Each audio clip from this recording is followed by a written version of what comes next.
Detroit, Michigan, talking about so. We got it.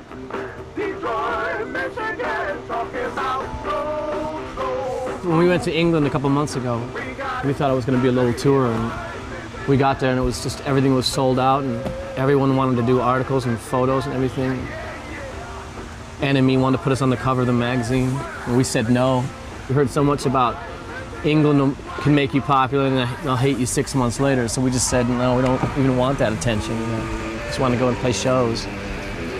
So they ended up putting us on the cover anyway. You could have worse problems, I guess.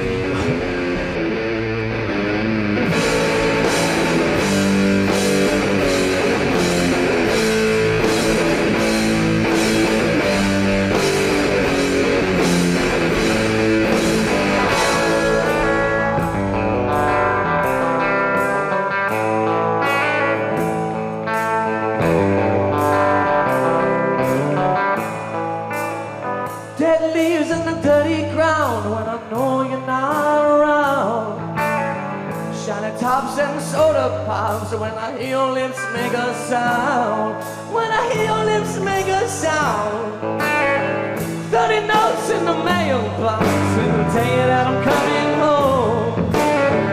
And I think I'm gonna stick around for a while so you're not alone, for a while so you're not alone.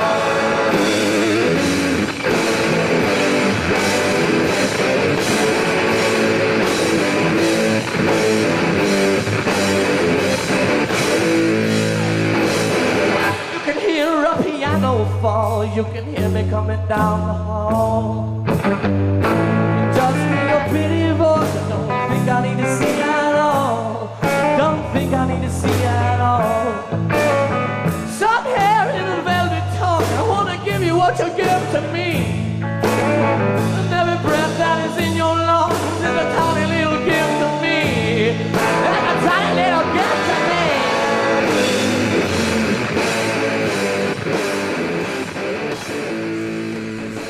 Arthur? Arthur, are you here?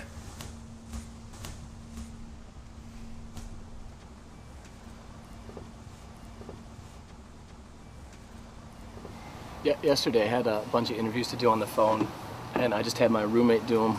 Oh, he does interviews for me every once in a while. He'll just do them for me. It's great because it's great to read that article afterwards. It's the answers I would never have given. It's usually the same questions over and over again. You know. Like what? You know, what's it like to be from Detroit? Why do you guys dress in red and white? What does the name the White Stripes mean? How long have you been on sympathy for the record industry? When did the band form? It's just all over and over again the same things. I didn't feel so bad till the sun went down.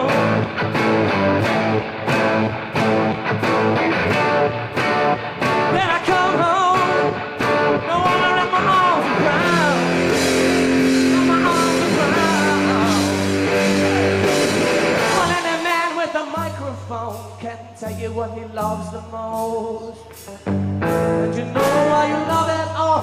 You're thinking of the Holy Ghost. You're thinking of the Holy Ghost.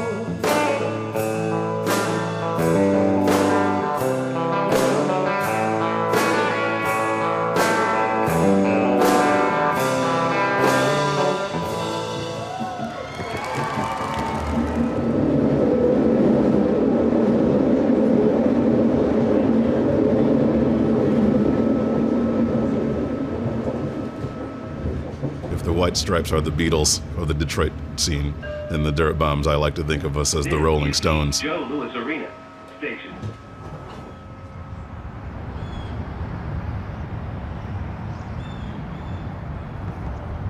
This was the original Ford Motor Company plant. This is where all the Model Ts were made and some of the Model As. Now it just sort of stands empty and full of paperwork.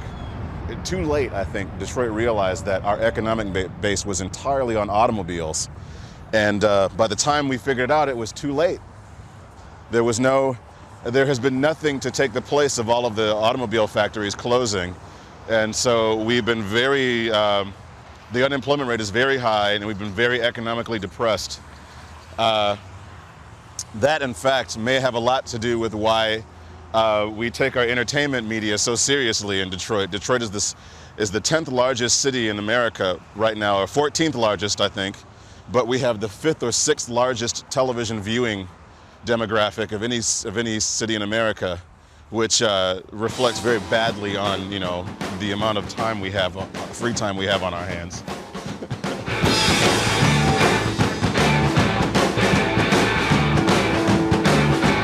Standing on the high street, looking so sweet.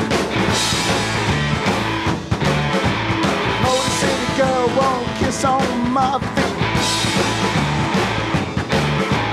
Greasy and mean, she looks like a dream, yeah. Motor City girl won't be my queen. You're hot like a Cadillac car. I wanna ride you up to the stars. Stop with me, yeah, baby. Chrome shining over Motor City, baby. Motor City, baby. Motor City, baby. Motor City, baby.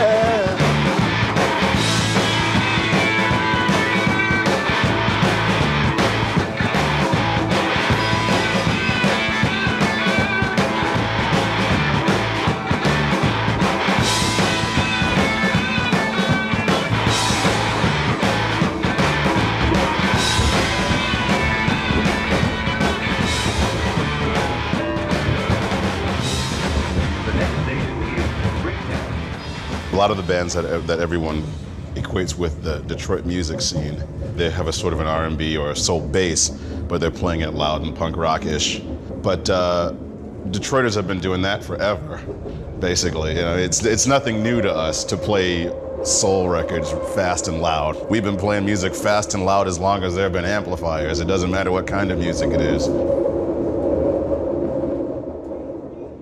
This was the Gold Dollar. This was Detroit's premier small venue for bands. Every band in town played this club at least once.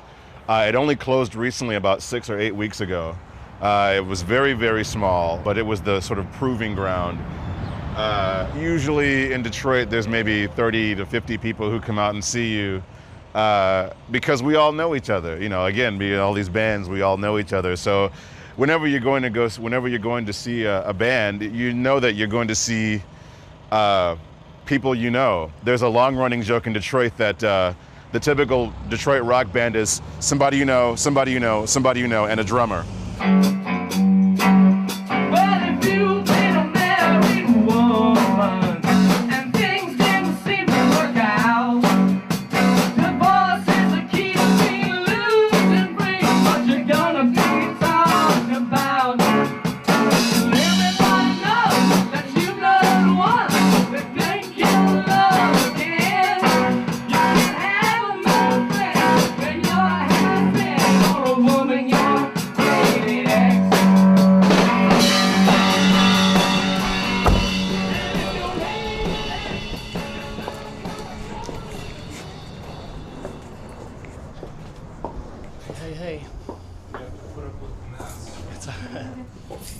I'd like to think that we're part of a folk tradition in some sense, you know, because of the storytelling and melody, that kind of songwriting. Even if it's rock and roll and it's loud, you know, whatever, it still feels like folk music.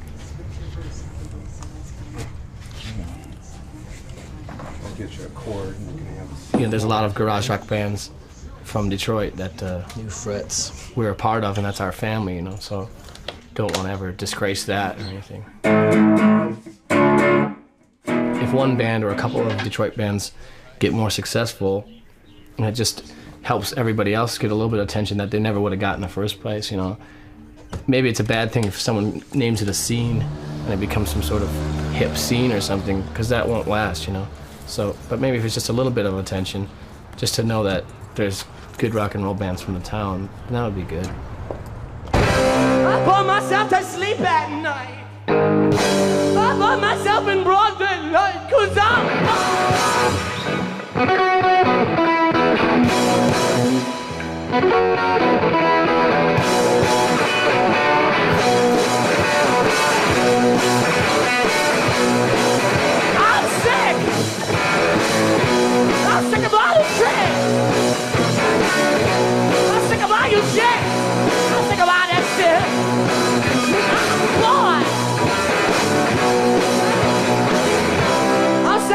everything I do.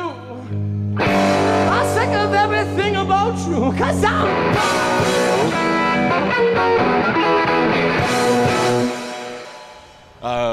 we're going to Ghetto Recorders now. This is where a lot of the bands that everyone in Europe knows about as far as the Detroit scene goes. This is where a lot of them record at or mix their recordings at. This is Jim Diamond's studio, yes. What we usually do is we'll do like the drums, bass, guitars all at once, and then overdub the vocals. But we'll try to get as much as possible all at the same time. I think everyone being able to see each other and play in one room like they're used to rehearsing is really important. Yeah, I think there's something really small missing if they're not looking at each other, and it takes away from the performance. Love. Hey. Hey. I like bands that can come in and just play the music and do the music right, where the performances, where they have good performances and good songs, and not just, well, we can fix it all later, or we'll take the first chorus and just put that over the whole song because that one's perfect. You know, I think that's kind of silly. Yeah, you gotta have, yeah, I mean, it's playing a song. You wrote a song, you should be able to go out and play it. And it's pretty simple.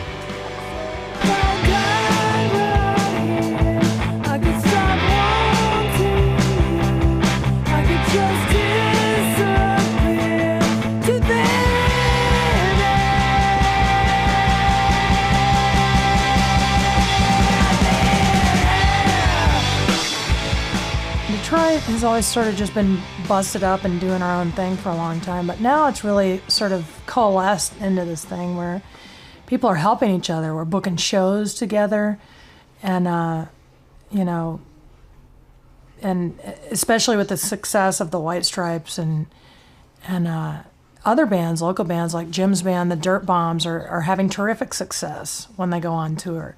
Everyone's kind of encouraged by that, and it just sort of perpetuates that momentum. But really, all anybody wants to do around here is rock.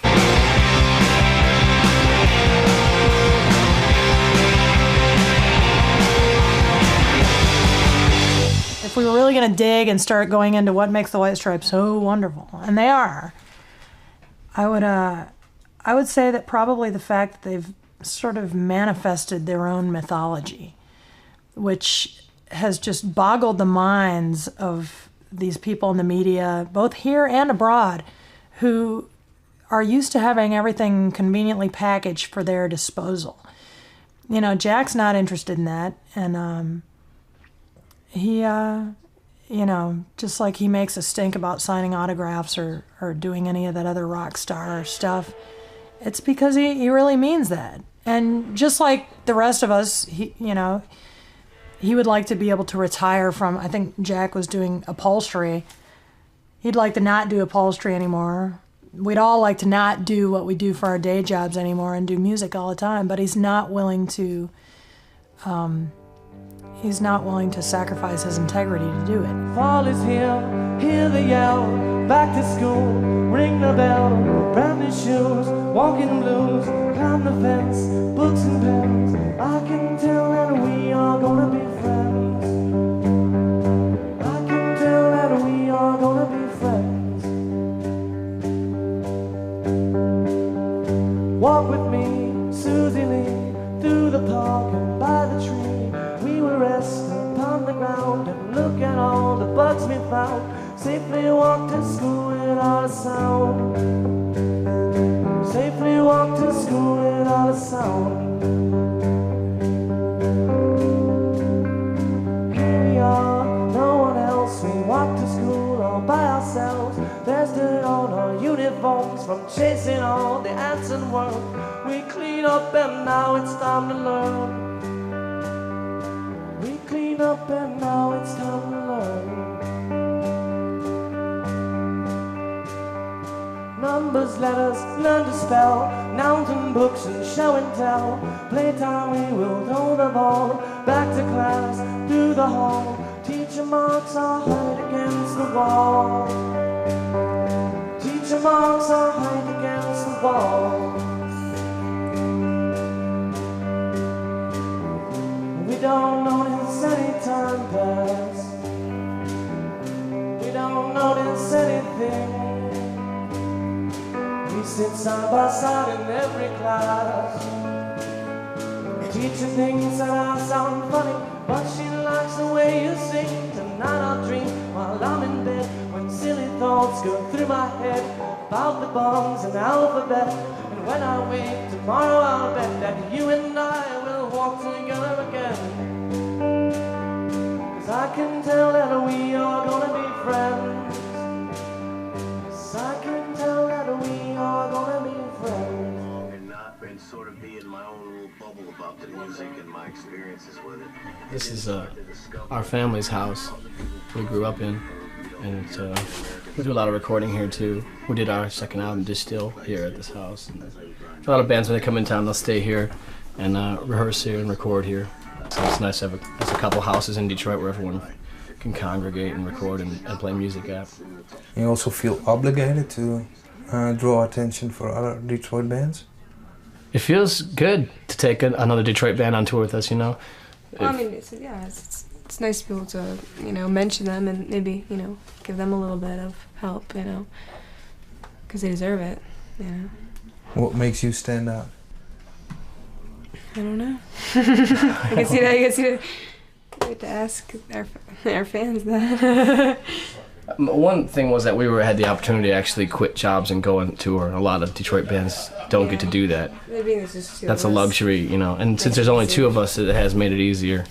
Like she's saying, it's easier to make money and to live off it when there's only two people splitting that up, you know. So it's easier for us to go on tour because there's not that much equipment to take with us. You know, we could do it in a car, and if we got $100, it makes more sense than if 5 guys got $100. You know, things get bigger and things get handled differently. What can you do, you know? If you want, it just comes down to a question, you know, do you want to load your amps in and do you want to sell the records yourself after the show at the stage, or do you want someone to sell the records the whole time the show's playing, you know? Well, if you want to sell the records the whole time the show's playing, you got to take someone with you to sell the records, you know? And you got to take their dog and their cat that are coming with them and their grandmother. They're going to want to come too. But I would be afraid to lose control.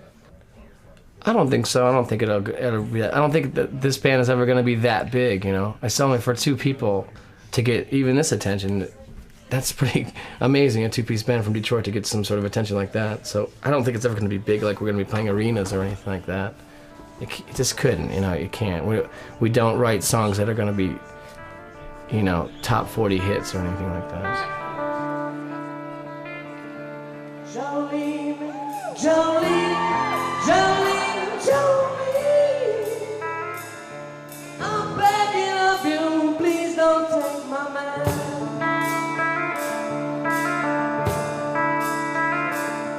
Jolene, Jolene, Jolene, Jolene,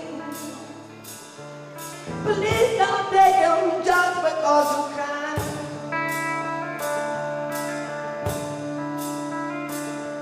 Your beauty is beyond compare, flaming locks of auburn hair, with ivory skin and eyes of emerald green.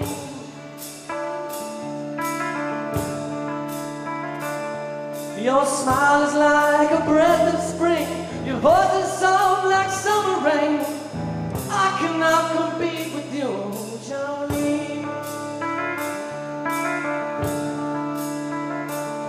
And he talks about you in his sleep, and there's nothing I can do to keep him from crying when he calls your name, Jolene.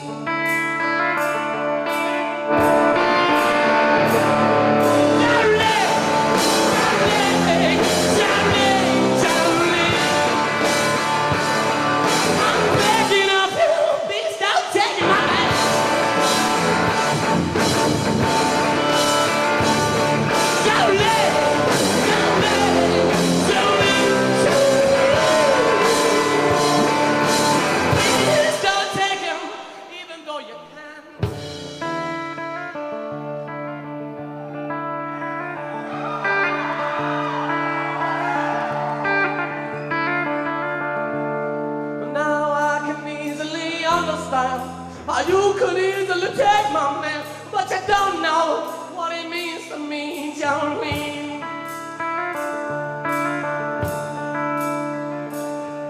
Well, you could have your choice of man, but I could never love again. He's the only one for me, Jolene. And I had to have this talk with you. My happiness depends on you, and whatever you decide to do, Jolene.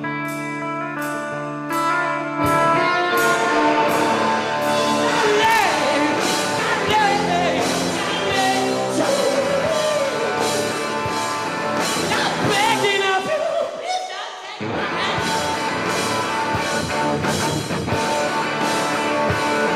Jolene, Jolene, Jolene, Jolene. Please don't take him, even though you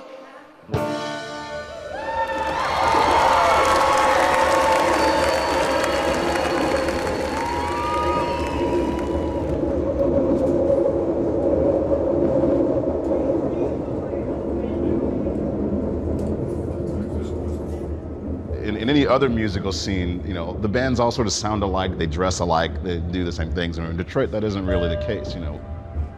We don't separate high energy from anything else. For us, it's the only kind of music, you know, high energy, or it's, you know, or it's Chopin. People have speculated that it's because of the sort of monotony of the auto plants, or it's the isolation, or it's, you know, the weather, or it's a proximity to Canada. Everybody has their own little pet theory of why we like our music to be loud, loud and hard. It's just how we are.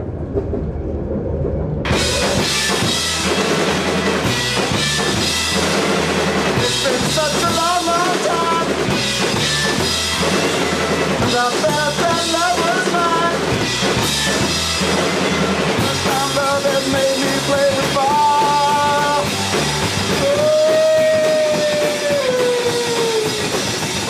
I want you, I need you, I love you, baby.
This here's the Gories from Detroit, hot off the press. It's gonna jump on you, baby, and it's gonna stain your dress.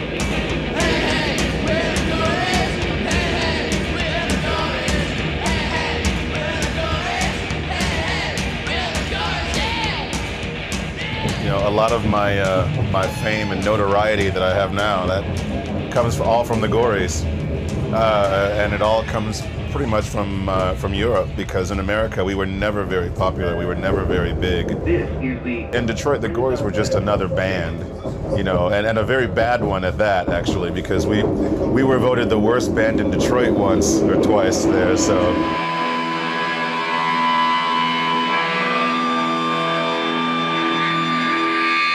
I met Mick, and Mick had been talking about doing a band, so got the Gories together and did the Gories from '86 until '91. Oh, you sound like a fat lady at a Jane Fonda aerobics workout. After the Gories broke up, I was real, you know, kind of down, and she thought up this idea of having an all-girl band and having me be a girl in the band with her, and I thought that was a great idea, you know, because I'd already been dressing up here and there, you know, and was really into clothes and all that, and she had this name, the Demolition Doll Rods, and I said, wow, that's a great name, you know. Dolls are beautiful, and rods have strength, you know, so it was like beauty and strength, and we were just demolishing everything that came before and just coming out and just, you know, getting up there and just doing it. Yeah!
I like music that's real driving and really raw and really primal and just gets right to your gut.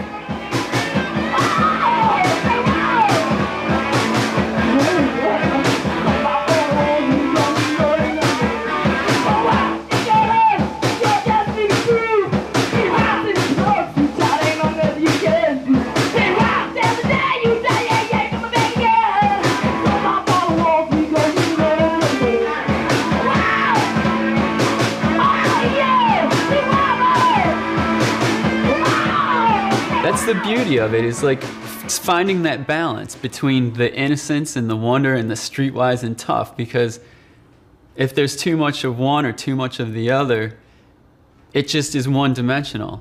But if you bring both in and you have a balance, then it's more intriguing, you know?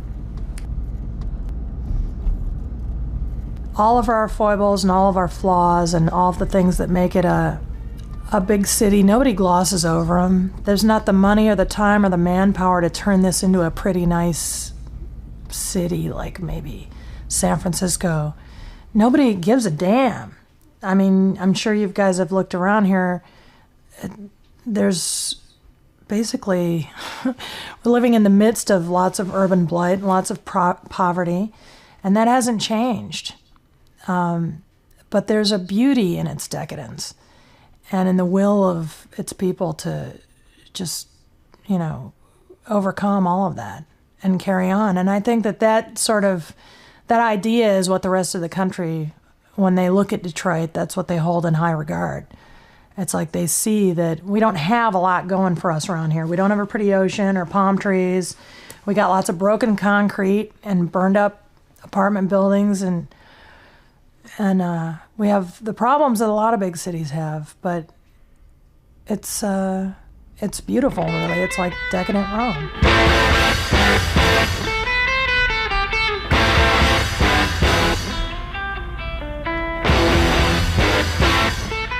It's Italy Records is what it's called, and I was just trying to put out cool Detroit bands. I don't know, just putting out records that no one else was putting out.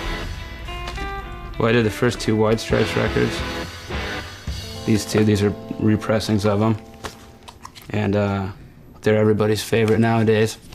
How do you select the bands? I usually, it's after a bunch of beers, and they go on, and see them, you know, I used to be at the Gold Dollar, now hopefully it'll be someplace else, but I have just enough beers in me to think they're really great and ask them if they want to do a single, and usually they'll say yeah. So that's how it happens. And how do you pay for it? Well, my father passed away like in the early 90s and left me some money, So that paid for the first couple, and then now I just got to kind of wait to get money back. That's why it's been so far between releases, because up until now it was, like I said, like 10 orders every 2 or 3 months. And hopefully I'll be able to put out more now, like quicker. So the White Stripes turned you into some sort of businessman? Yeah, I've had to repress them. I never thought I was going to repress anything. I thought I was just going to have a closet with about 700 of each of these, you know, in 20 or 30 years. I could show my kids or something. Yeah, I wasted a bunch of money on all those. But yeah, the White Stripes, Jack is getting me. Yeah, I've had to repress these twice already. And Jack recorded like half of the records or played on them, so those all sell now too. I don't really, it's amazing.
This is Arthur Dotweiler.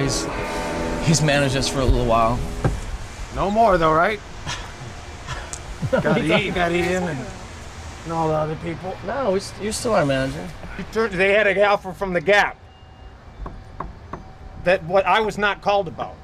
We got an offer from the Gap to be in a commercial for. They offered us $1 million, and we said no because we didn't want to be. It was a Christmas commercial, and we said no, we didn't want to be in it. Anytime holidays are a very big time. Arthur, that's the problem we've always had. I mean, that whenever a decision came up about this, I mean, the first thing you hear is dollar signs, and you don't think about any other kind of integrity. And you think, wow, the Gap. I just saw the Gap commercial yesterday, so yeah, you guys should do it. You know, would Donnie Marie have done that? All right, maybe they would have done that, but this is different. You know. You guys are not Donnie and Marie. You think you're Donnie and Marie? Do you have your own network, primetime television? Do you guys have Donnie and Marie? You know who they are? Donnie and Marie were an act in the 70s of a family act in a similar situation with a brother and a sister, but they had a network primetime variety show every week. Hard workers, not this, let's just do our own thing, which is fine for you. You're not Donnie and Marie. You are not Donnie and Marie. You will never be Donnie and Marie, and that's a good thing. You know, if you're gonna, I think when someone's asked me what's a manager supposed to do, I think number one is you're supposed to support the band. That's the first thing you do. And I have. Every time we start talking, you just keep going on about this thing. You're not the Carpenters. You're not Donnie. Who wanted Marie. to get Megan drumming lessons when she wasn't hitting the and you with the singing again? What is wrong? What is that? What is that not supporting? What's wrong with my singing? You're taking care of your instrument. Do you ever take your guitar in to get fixed? Yeah, we just picked my guitar. You see Michael Kuntz over there? Yeah. You tell him I said hello? No. I introduced him to Michael Kuntz. We didn't He's say. a friend of mine. We forgot. You take that there, but you don't give a shit about your vocal cords. When's the last time you got your drums in for an overhaul? I don't think that's the point. I don't think it's. We're not. You know, this isn't like pop music. We're not. Everything's supposed to sound perfect when we're on stage. I mean, everything. It's okay if my voice is a little bit groggly. It's not gonna ruin everything. Sounds great right now. Sounds great. All right, Arthur. Thanks a lot. You know, we just tried to include you a little bit in this, and you know, I you're going off on a appreciate it. tangent. I appreciate it. I enjoy their music. I think he's a hell of a songwriter. I think she's a great drummer, and I think they work well as a tandem. But as far as getting, you know, dancers or a horn section, I don't think they should do that yet. I think they should hold off on that whole thing. Have you guys been talking about that anymore? We talked to some other people. We're actually talking about the Ice Capade show. The Ice Capade we were talking about. We'll tell you about it later, but I just think that these kids are all what is good about Detroit and what is bad at the same time. What is good about it is the talent.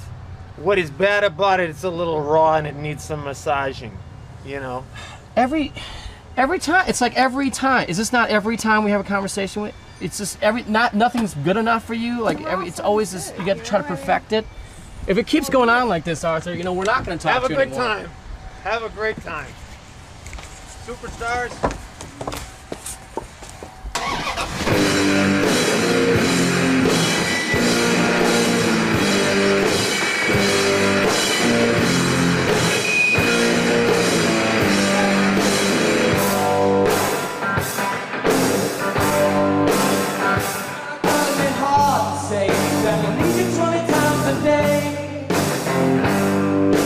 Comfortable, but baby, why don't you be the same?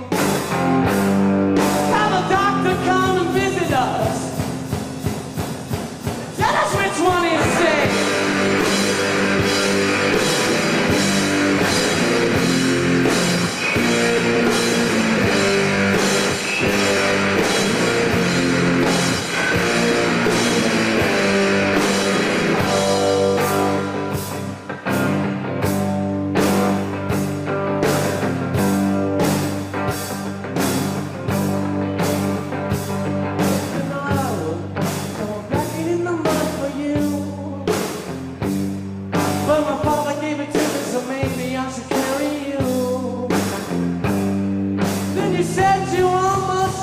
So then I did, and I got mud on my shoe.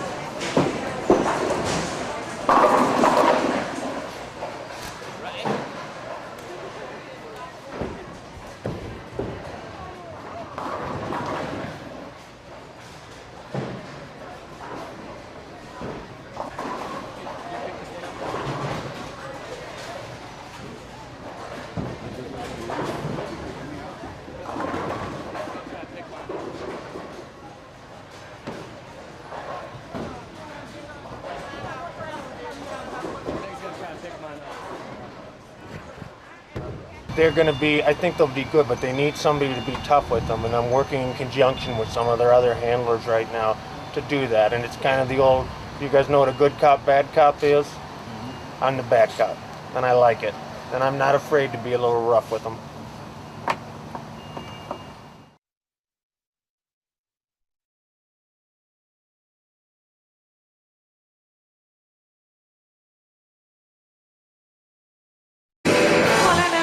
The microphone can't tell you what he loves the most.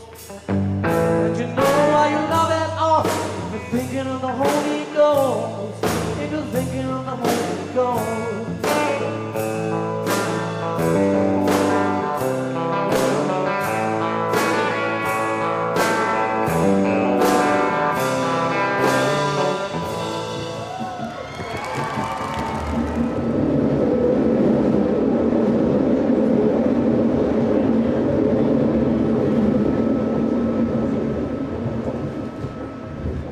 The White Stripes are the Beatles of the Detroit scene, and the Dirtbombs, I like to think of us as the Rolling Stones. Joe Louis Arena Station.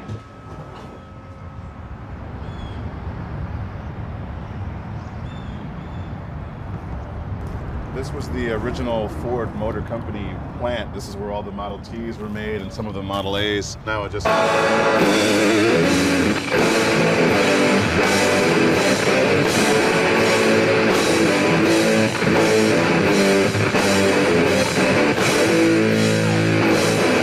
You can hear a piano fall, you can hear me coming down the hall.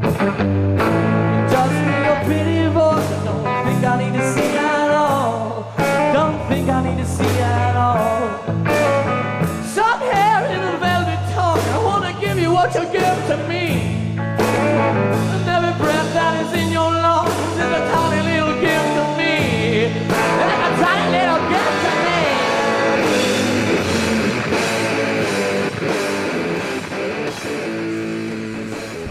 Arthur? Arthur, are you here?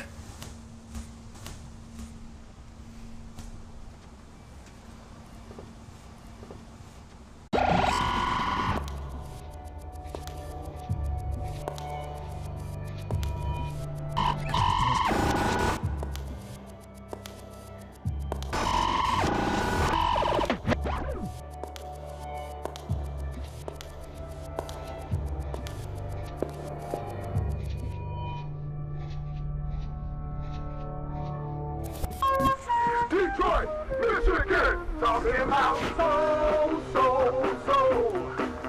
We got it. Detroit, Michigan, talking about so. When we went to England a couple months ago, we thought it was going to be a little tour, and we got there and it was just everything was sold out, and everyone wanted to do articles and photos and everything. NME wanted to put us on the cover of the magazine, and we said no. We heard so much about England can make you popular and they'll hate you 6 months later. So we just said, no, we don't even want that attention. You know? Just want to go and play shows. So they ended up putting us on the cover anyway. You could have worse problems, I guess.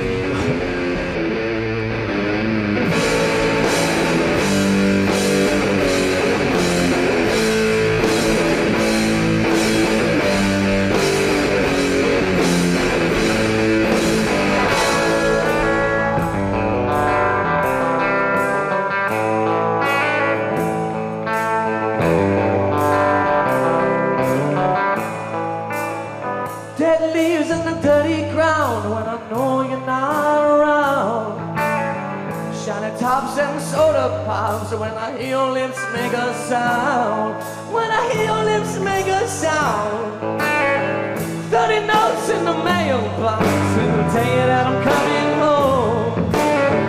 And I think I'm gonna stick around for a while so you're not alone. For a while so you're not alone. Yeah, yesterday I had a bunch of interviews to do on the phone, and I just had my roommate do them all. He does interviews for me every once in a while. He'll just do them for me. It's great because it's great to read that article afterwards. It's the answers I would never have given. It's usually the same questions over and over again. You know. Like what? You know, what's it like to be from Detroit? Why do you guys dress in red and white? What does the name the White Stripes mean? How long have you been on Sympathy for the Record Industry? When did the band form? It's just all over and over again, the same things.